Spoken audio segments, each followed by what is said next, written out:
Vous aussi, vous souhaitez changer de vie ? Que vous soyez salarié, chercheur d'emploi ou étudiant, découvrez sur maformation.fr la formation qui correspond à votre projet. Maformation.fr réunit plus de 100 000 offres de formation dans tous les domaines, partout en France. Vous êtes à la recherche d'une formation courte ou longue durée pour changer de métier, acquérir une nouvelle compétence ou enrichir les vôtres ? Vous la trouverez sur maformation.fr. Maformation.fr vous présente L'Envol.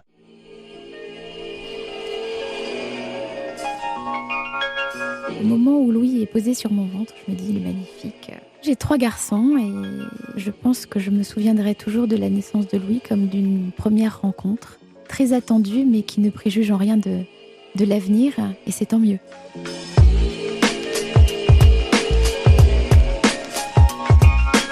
Gaëlle avançait dans la vie comme beaucoup d'entre nous, la tête dans le guidon. Elle a travaillé pendant 20 ans dans de grandes entreprises, elle faisait du marketing, elle enchaînait les projets. Et puis, Louis est arrivé dans sa vie, et tout a changé. Aujourd'hui, elle conçoit des outils éducatifs pour les enfants atteints d'autisme. Je m'appelle Adèle Gallet et j'ai cofondé une organisation qui aide des hommes et des femmes à mettre plus de sens dans leur travail. Des changements de vie, j'en ai observé des dizaines et des dizaines. Mais celui de Gaëlle, il m'a beaucoup émue. Vous allez vite comprendre pourquoi. Bienvenue dans L'Envol.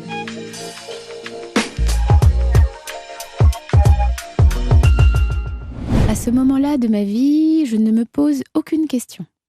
Je progresse, j'encadre des équipes importantes, je mène des projets dans un univers que j'aime beaucoup, la distribution de produits culturels. Et puis j'ai 2 enfants à 30 ans, donc ma vie est tout à fait agréable. C'est celle de cadres parisiens qui finalement n'ont pas d'interrogation existentielle. Je n'ai aucune question sur ma carrière, aucune question sur mes loisirs et aucune question sur ma vie de famille qui compte de grandes joies et en particulier la naissance de ces 2 enfants.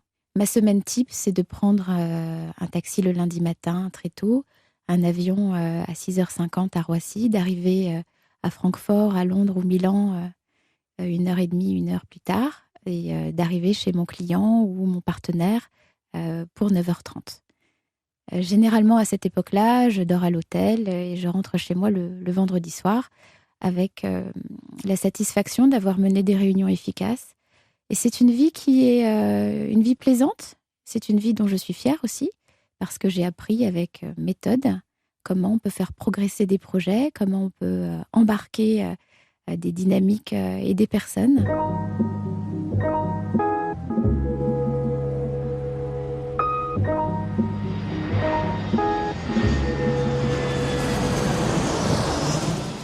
J'avais vraiment la vision de Gaëlle, working woman, qui travaille beaucoup, qui a beaucoup de responsabilités dans un grand groupe, qui mène plein de projets de fond. Je m'appelle Anne-Flore. Gaëlle, je la connais bien, je la connais depuis 9 ans. Donc vraiment une vision d'une personne pas forcément accessible directement, même si elle l'était beaucoup dans l'échange et qu'on avait quand même des liens directs via mon travail. Et du coup, j'avais pas forcément le temps de me poser la question de est-ce que je la trouvais heureuse. Je la trouvais surtout très occupée. Dans cette vie bien lisse, à un moment donné, j'ai un drame qui se produit. Ce drame, c'est que mon petit garçon, Louis, qui se développe très bien jusqu'à l'âge de 20 mois, perd progressivement tous ses acquis. C'est-à-dire qu'un jour, je remarque qu'il ne sourit pas. Et puis qu'il ne sourit pas non plus le soir, et puis qu'il ne sourit plus du tout. Quelques jours plus tard, je remarque qu'il n'aimait plus du tout de mots. Il ne prononce plus les mots qu'il connaissait, comme maman, papa. À 20 mois, finalement, je réalise qu'il est en train non pas de connaître un boom de développement merveilleux et qui va susciter l'admiration de ses parents, mais il entre dans une grande phase de régression. Les mots sont remplacés par des cris. Il commence à tournoyer sur lui-même, à courir dans tous les sens, à avoir un regard absent ou complètement fou. Et je réalise évidemment que son développement n'est pas normal.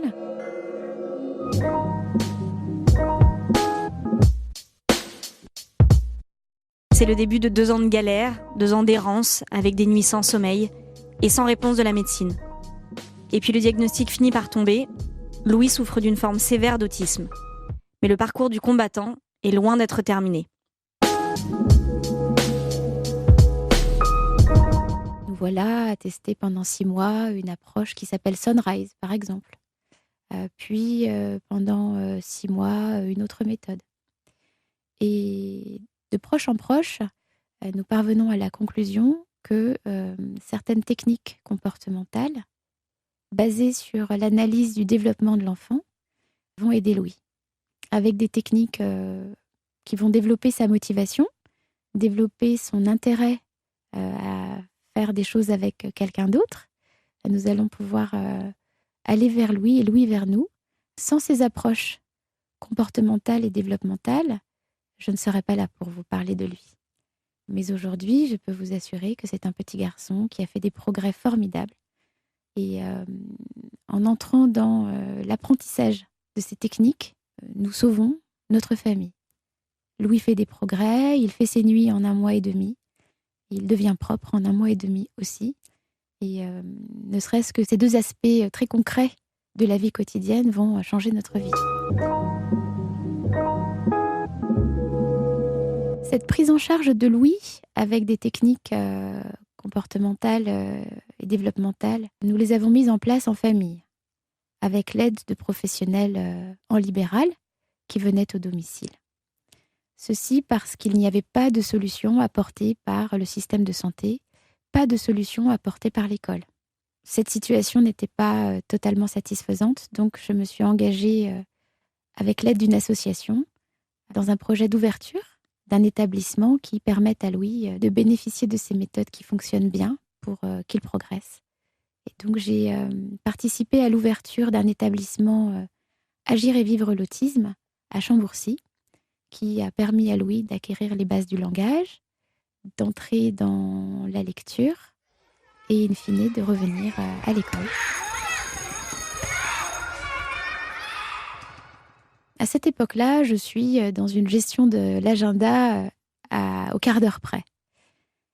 C'est très peu confortable, mais travailler était une nécessité. C'était ma seule façon d'exister en dehors de l'autisme, puisque par ailleurs, mes soirées, mes matinées, mais aussi tous mes week-ends étaient dédiés à la stimulation de Louis. Alors oui, c'est une période très chargée, très fatigante, dont je garde très peu de souvenirs, la mémoire étant finalement quelque chose d'optionnel quand on est fatigué. On vit vraiment au jour le jour. Certaines personnes, d'ailleurs, je crois, ont comparé l'état de stress d'une maman d'enfant avec autisme avec l'état de stress d'un soldat sur le champ de guerre. Pour donner un exemple très concret, mon fils a une forme très sévère d'autisme, donc il est tout à fait capable de se jeter par la fenêtre si jamais je prends une douche et que je ne l'ai pas sous surveillance. Donc même prendre une douche, à cette époque, c'est le mettre dans la même pièce que moi, m'assurer qu'il n'ouvrira pas la porte. Sinon, je peux le retrouver sur le toit, sur un rebord de fenêtre, ou tout simplement parti dans la rue et sans savoir dans quelle direction il est allé, et le retrouvant 2 heures plus tard à l'autre bout de la ville, pieds nus. À cette époque-là, Gaëlle travaille encore à plein temps et elle s'occupe de ses 2 autres enfants évidemment. L'équilibre est fragile, mais c'est pourtant à ce moment-là qu'elle trouve la force de se lancer, de changer de vie. J'ai un enfant autiste, mais il est scolarisé. J'ai un établissement qui permet à Louis de bénéficier d'une prise en charge et d'une stimulation qui lui permet de développer son langage, son autonomie. Mais je réalise aussi que les professionnels qui l'accompagnent n'ont aucun matériel pour travailler. Ils doivent tout fabriquer. C'est-à-dire que pour développer du vocabulaire, ils vont chercher des images sur Internet, ils les découpent au ciseau et ils les collent sur fond blanc pour que le concept de cuillère, le concept de bateau soit présenté de manière pure à Louis. Et j'ai un réflexe aussitôt de me dire, mais c'est absurde. Dans tous les établissements, dans toutes les familles, nous fabriquons du matériel pédagogique adapté. Quelle déperdition d'énergie! Au lieu de dédier du temps à ces enfants qui ont besoin d'interaction, on prépare du matériel, alors que le numérique permet de le partager via Internet. Et donc, cela devient une évidence, il faut fabriquer des outils qui s'appuient sur les méthodes qui fonctionnent et qui packagent des cartes, des notions, des exercices de logique, des exercices d'apprentissage de la lecture, des exercices de pré-mathématiques ou de mathématiques, de telle sorte que les enfants qui ont des difficultés majeures, comme les enfants avec autisme, puissent travailler sans souci, que ce soit à l'école, à la maison ou éventuellement dans un établissement spécialisé. Je pense que cette colère, qui est celle d'un parent impuissant devant des professionnels de bonne volonté, mais peu formés, peu équipés, cette colère d'un parent qui voudrait que son enfant puisse être un petit peu comme tout le monde, j'avais vraiment envie de la transformer. Tout simplement parce que j'aspire au bonheur, comme tout le monde, et je ne peux pas imaginer que mon bonheur dépende du jour où la société se réveillera pour accueillir les enfants autistes à bras ouverts. Bien évidemment, j'apprécie que l'on m'aide. Bien évidemment, j'apprécie de rencontrer des professionnels talentueux qui s'occupent de Louis. Mais il est impossible à ce moment-là de ma vie d'être complètement dépendante du hasard pour son avenir. Et fabriquer ce matériel numérique pour Louis et pour tous les enfants comme lui, c'est devenu une évidence qui m'a occupée jour et nuit. J'avais des idées, je les notais, mais pendant quelques mois, j'ai dû travailler sur 2 projets. J'avais mon projet professionnel chez Bertelsmann, donc dans un grand groupe. Et à côté, cette idée qui germe, cette coexistence, elle est très saine. Elle me permet de vivre déjà et d'avoir un salaire par mon métier habituel. Et elle me permet de laisser mûrir cette idée d'une application sur smartphone, sur tablette, qui sera accessible à tous les enfants pour apprendre.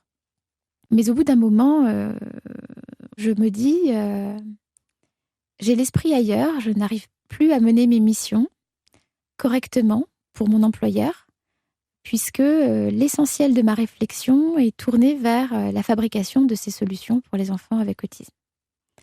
Et c'est une décision qui peut paraître surprenante, mais je décide de quitter un emploi assez rémunérateur, une belle carrière pour me lancer dans cette start-up sociale toute seule pendant 3 ans.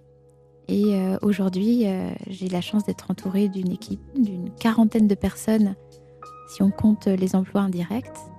Mais véritablement, c'est quand même un saut dans l'inconnu à cette époque-là. Gaëlle prend un risque. Elle crée Learn Enjoy, une entreprise pour aider les enfants à apprendre tout en prenant du plaisir. Sa nouvelle vie ressemble un peu à celle d'avant. Elle monte des projets, elle démarche des clients. Le bonheur en plus. Depuis sa création en 2011, l'initiative Learn Enjoy a beaucoup évolué. Aujourd'hui, nous fabriquons des applications qui prennent le programme scolaire, le décomposent en toutes petites granules, en toutes petites unités d'apprentissage et permettent aux enfants avec autisme ou aux autres enfants, tout simplement, d'accéder à des exercices simples avec des consignes simples et de stocker les résultats de leurs exercices et de leur réalisation. Donc aujourd'hui, Learn Enjoy, c'est à la fois un éditeur de manuels scolaires numériques sur tablette et c'est aussi un agrégateur de data puisque nous collectons des données sur les élèves et cela fait partie de notre vocation, c'est-à-dire que nous travaillons au quotidien avec la recherche scientifique pour véritablement analyser la manière dont les enfants apprennent le plus efficacement. On est passé de se voir une fois de temps en temps dans un grand bureau fermé, dans une immense tour avec plein de gens qui gravitent autour, la vue sur un petit bout de tour Eiffel au loin, mais voilà, un bureau très classique d'un grand groupe, à se retrouver la première fois qu'on a parlé de l'avenir de Learn Enjoy, à faire une balade avec son chien et ses enfants dans un parc en pleine nature, à en parler. Gaëlle, dans le fond, je pense pas qu'elle ait tant changé que ça, dans le sens où elle est toujours elle-même et elle a toujours eu ses valeurs en elle, d'aider les autres, des valeurs de générosité. Par contre, c'est vrai que cette expérience, ça la rend beaucoup plus accessible aux autres. Elle est beaucoup plus, je pense, en phase avec elle-même. Moi, je la sens vraiment à sa place. Et ça fait peut-être ressortir toute l'énergie positive qu'elle a toujours eue en elle. Aujourd'hui, si je dois changer quelque chose dans ma vie, en réalité, ce n'est pas tellement changer quelque chose dans ma vie à mon niveau, c'est peut-être plus dans le regard des autres. J'aimerais avoir les moyens d'expliquer plus simplement ce qu'est l'autisme, en quoi accueillir des personnes avec autisme, c'est un petit peu plus compliqué, mais ça peut aussi procurer de très belles joies. Et ce que j'aimerais changer dans ma vie, c'est véritablement de pouvoir aller partout sans me poser de questions avec mon petit garçon autiste. J'espère très fort que dans quelques années, ce sera le cas et que j'aurai un petit peu contribué à ce changement social-là.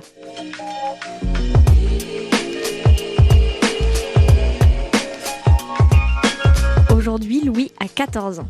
Et ce qui rassure Gaël, c'est qu'il est en pleine crise d'adolescence. Comme tous les ados de son âge, au fond. Vous venez d'écouter L'Envol, un podcast produit par Europe 1 avec Ticket for Change et Grande Contrôle. Si vous avez aimé l'histoire de Gaël, n'hésitez pas. Abonnez-vous pour en découvrir d'autres sur Apple Podcasts et toutes vos plateformes habituelles. Et si vous avez aimé ce podcast, ajoutez plein d'étoiles, commentez, on a hâte de vous lire. À très vite dans L'Envol.